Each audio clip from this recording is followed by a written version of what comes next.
മതസ്ഥാപനങ്ങൾ ഉൾപ്പെടെയുള്ളവ വിദേശത്തു നിന്നും സംഭാവനകൾ, അതായത് സാമ്പത്തിക സഹായങ്ങൾ സ്വീകരിക്കുന്നതിന് ചില നിയന്ത്രണങ്ങൾ കേന്ദ്ര സർക്കാർ ഏർപ്പെടുത്തിയിട്ടുണ്ട്.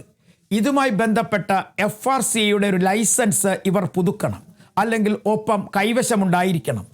ഈ ലൈസൻസ് ഇല്ല എങ്കിൽ പുതിയ നിയമവ്യവസ്ഥ അനുസരിച്ച് ആരാധനാലയങ്ങൾ കേന്ദ്ര സർക്കാരിൻ്റെ പരിധിയിൽ കൊണ്ടുവരാനും അതിൻ്റെ പ്രവർത്തനങ്ങൾ നിയന്ത്രിക്കുവാനും കഴിയുന്ന തരത്തിലുള്ള ഒരു നിയമം പാസാക്കാനാണ് ഇപ്പോൾ കേന്ദ്ര സർക്കാർ ആലോചിക്കുന്നത്.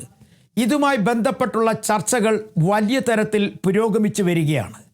ഇത്തരത്തിൽ ലൈസൻസ് പുതുക്കാത്ത സ്ഥാപനങ്ങൾക്കെതിരെ നടപടികൾ തുടങ്ങിക്കഴിഞ്ഞാൽ പല അനാഥാലയങ്ങളും വിദ്യാഭ്യാസ സ്ഥാപനങ്ങളും പൂട്ടേണ്ടി വരും എന്നാണ് മതസ്ഥാപനങ്ങളുമായി ബന്ധപ്പെട്ട് പ്രവർത്തിക്കുന്ന അധിപന്മാർ പറയുന്നത്. ഒരു മതവിഭാഗത്തെ മാത്രമല്ല ഇത് ബാധിക്കുന്നത്, ഹിന്ദുക്കളെയും ക്രിസ്ത്യാനികളെയും മുസ്ലിങ്ങളെയും എല്ലാം ബാധിക്കുന്ന തരത്തിലാണ് ഈ പുതിയ നിയമം വരാൻ പോകുന്നതെന്ന് ആളുകൾ പറയുന്നുണ്ട്. എന്തായാലും ഈ വിഷയം, അല്ലെങ്കിൽ FRCയുമായി ബന്ധപ്പെട്ട വിഷയം ഈ തെരഞ്ഞെടുപ്പിൽ വലിയ ചർച്ചയായി മാറുകയാണ്. കത്തോലിക്ക ബിഷപ്പുമാരുടെ സംഘടന കഴിഞ്ഞ ദിവസം ഈ നിയമവുമായി ബന്ധപ്പെട്ടുള്ള അവരുടെ ഒരു പരാതി കേന്ദ്ര സർക്കാരിനും സംസ്ഥാന സർക്കാരിനുമൊക്കെ നൽകി കഴിഞ്ഞിരിക്കുന്നു. ഏതെങ്കിലും കാരണവശാൽ ലൈസൻസ് പുതുക്കുന്നതിലോ ബന്ധപ്പെട്ട രേഖകൾ നൽകുന്നതിൽ കാലതാമസം ഉണ്ടാവുകയോ ചെയ്തു കഴിഞ്ഞാൽ ഈ സ്ഥാപനത്തെ, അല്ലെങ്കിൽ ഇത്തരത്തിൽ മതസ്ഥാപനങ്ങളായി പ്രവർത്തിക്കുകയും അവയുടെ കീഴിൽ പ്രവർത്തിക്കുന്ന ആതുരാലയങ്ങൾ, ആശുപത്രികൾ, അതല്ലെങ്കിൽ സ്കൂളുകൾ, അല്ലെങ്കിൽ അനാഥാലയങ്ങൾ, ഇവയൊക്കെ തന്നെ പിടിച്ചെടുക്കുവാൻ കേന്ദ്ര സർക്കാരിൻ്റെ കീഴിലുള്ള ഏജൻസികൾക്ക് കഴിയും. ഈ നിയമം ഒരു വിധത്തിൽ അല്ലെങ്കിൽ മറ്റൊരു വിധത്തിൽ ന്യൂനപക്ഷ സമുദായങ്ങളുടെയും ഭൂരിപക്ഷ സമുദായങ്ങളുടെയും ഒക്കെ തന്നെ ചില സ്ഥാപനങ്ങളുടെ മുകളിലേക്കുള്ള ഒരു കടന്നുകയറ്റമാണ് എന്നാണ് ഇതുമായി ബന്ധപ്പെട്ട ആളുകൾ നൽകിയിരിക്കുന്ന പരാതിയിൽ പറയുന്നത്. ഈ നിയമം കൃത്യമായി നടപ്പിലാക്കപ്പെടുകയാണ് എന്നുണ്ടെങ്കിൽ ഏതെങ്കിലും കാരണവശാൽ ആ സ്ഥാപനം ലൈസൻസ് പുതുക്കിയില്ല എന്നുണ്ടെങ്കിൽ ഈ സ്ഥാപനത്തിൻ്റെ പൂർണ്ണ അവകാശം, അല്ലെങ്കിൽ ഈ സ്ഥാപനം നടത്തുന്നതിന് വേണ്ടിയുള്ള ചുമതല കേന്ദ്ര സർക്കാരിന് ഏറ്റെടുക്കാൻ കഴിയും. അതുവഴി നിയന്ത്രണം ലഭിച്ചു കഴിഞ്ഞാൽ അത് മതവിശ്വാസങ്ങളെ വ്രണപ്പെടുത്താത്ത തരത്തിലും ആരാധനാ സംവിധാനങ്ങൾ അതേപടി നടക്കുന്ന തരത്തിലും ഈ സംവിധാനങ്ങൾ മുന്നോട്ട് കൊണ്ടുപോകുമെന്ന് പറയുന്നുണ്ടെങ്കിൽ തന്നെയും ആ സ്ഥാപനങ്ങളുമായി ബന്ധപ്പെട്ട സ്ഥാപന ജംഗമ വസ്തുക്കൾ കേന്ദ്ര സർക്കാർ നിയമമനുസരിച്ച് അവരുടെ പരിധിയിലേക്ക് വരുന്നു. ഇതാണ് എല്ലാവരും പരാതിയായി പറയുന്നത്. ഇത്തരം ഭേദഗതികൾ പിൻവലിക്കണം എന്ന ആവശ്യമാണ് ഒട്ടുമിക്ക മതസംഘടനകളും മുന്നോട്ട് വച്ചിരിക്കുന്നത്. ഇന്ത്യയിൽ മാത്രം 16,000-ലധികം സ്ഥാപനങ്ങൾ ഇത്തരത്തിൽ വിദേശത്ത് നിന്നുള്ള സഹായം സ്വീകരിച്ച് പ്രവർത്തിക്കുന്നു എന്നുള്ളതാണ് ഒരു അനൗദ്യോഗിക കണക്ക്.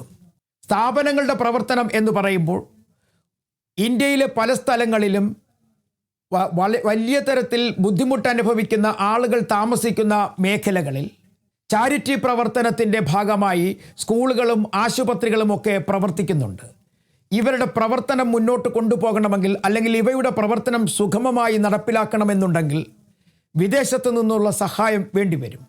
അത്തരത്തിലുള്ള സഹായം സ്വീകരിക്കുമ്പോൾ കൃത്യമായ നടപടിക്രമങ്ങൾ പാലിക്കുന്നുണ്ടെങ്കിൽ തന്നെയും ഈ നിയമം മറ്റൊരു തരത്തിലേക്ക് നിർവചിക്കപ്പെടുമ്പോഴേക്കും ഉണ്ടാകാൻ പോകുന്ന ബുദ്ധിമുട്ട് വലുതായിരിക്കും എന്നാണ് മതസംഘടനകളുമായി ബന്ധപ്പെട്ട നേതാക്കന്മാർ പറയുന്നത്. ഈ വിഷയം മതസംഘടനയിലെ നേതാക്കന്മാർ രാഷ്ട്രീയ പാർട്ടി നേതാക്കന്മാർക്ക് മുന്നിലേക്ക് എത്തിച്ചു കഴിഞ്ഞിരിക്കുകയാണ്. പ്രതിപക്ഷ നേതാവ് തന്നെ ഈ നിയമവുമായി ബന്ധപ്പെട്ട ആശങ്ക കേന്ദ്ര സർക്കാരിനെ നേരിട്ടറിയിക്കാൻ തയ്യാറെടുക്കുകയാണ്. ഈ നിയമം കൃത്യമായി നടപ്പിലായി കഴിഞ്ഞാൽ, അല്ലെങ്കിൽ ഈ നിയമം പ്രാവർത്തികമാക്കി കഴിഞ്ഞാൽ പല സ്ഥാപനങ്ങളുടെയും പ്രവർത്തനം താളം തെറ്റും എന്ന് മാത്രമല്ല, അതുമായി ബന്ധപ്പെട്ട ഏത് ഉദ്ദേശത്തോടു കൂടിയാണോ പ്രവർത്തിക്കുന്നത് ആ ഉദ്ദേശം നഷ്ടപ്പെട്ടു പോകും എന്നും പറയപ്പെടുന്നു. എന്തായാലും ഈ വിഷയം ഈ തെരഞ്ഞെടുപ്പിൽ, അതായത് FRCA വിഷയം ഈ തെരഞ്ഞെടുപ്പിൽ വലിയ ചർച്ചയാക്കി മാറ്റാൻ തന്നെയാണ് വിവിധ മതസംഘടനകൾ തീരുമാനിച്ചിരിക്കുന്നത്. കോട്ടയം, ആലപ്പുഴ, പത്തനംതിട്ട ജില്ലകളിൽ ഇതുമായി ബന്ധപ്പെട്ടുള്ള പ്രതിഷേധങ്ങൾ ഉയർന്നു കഴിഞ്ഞു. കഴിഞ്ഞ ഞായറാഴ്ച പള്ളിയിലെ പ്രാർത്ഥനയ്ക്കിടയിൽ ഈ പ്രാർത്ഥനാ സമയത്തൊക്കെ തന്നെ ആശങ്ക പങ്കുവയ്ക്കാൻ വൈദികരും തയ്യാറായി കഴിഞ്ഞിരിക്കുന്നു. കൃത്യമായി പറഞ്ഞാൽ ഈ തെരഞ്ഞെടുപ്പിൽ FRCA ലൈസൻസുമായി ബന്ധപ്പെട്ട വിഷയം ന്യൂനപക്ഷ വിഭാഗങ്ങൾ ഉയർത്തിക്കൊണ്ടുവരും എന്നുള്ളത് ഉറപ്പാണ്. ഈ പ്രശ്നം പരിഹരിക്കുന്നതിന് വേണ്ടി LDFും UDFും ഒറ്റക്കെട്ടായി അല്ലെങ്കിൽ വലിയ തരത്തിലുള്ള പ്രതിരോധം തീർക്കുവാൻ LDFും UDFും പ്രവർത്തിക്കുമെന്നുള്ളതും ശരിയായ മാർഗത്തിലൂടെ നടപ്പിലാക്കണമെന്ന ആവശ്യം മുന്നോട്ട് വയ്ക്കും എന്നുള്ളതും ഒരു തരത്തിലല്ലെങ്കിൽ മറ്റൊരു തരത്തിൽ ഈ BJPയെ അല്ലെങ്കിൽ NDA സഖ്യത്തിനെ വലിയ തരത്തിൽ പ്രതിരോധത്തിലാക്കാനുള്ള സാധ്യതയും തള്ളിക്കളയാനാകില്ല. എന്തായാലും ഒരു നിയമവും ആ നിയമത്തിലെ വ്യവസ്ഥകളും ഈ തെരഞ്ഞെടുപ്പിൽ ചർച്ചയാകാൻ പോകുന്നു എന്നുള്ളതാണ് ഏറ്റവും വലിയ സവിശേഷത.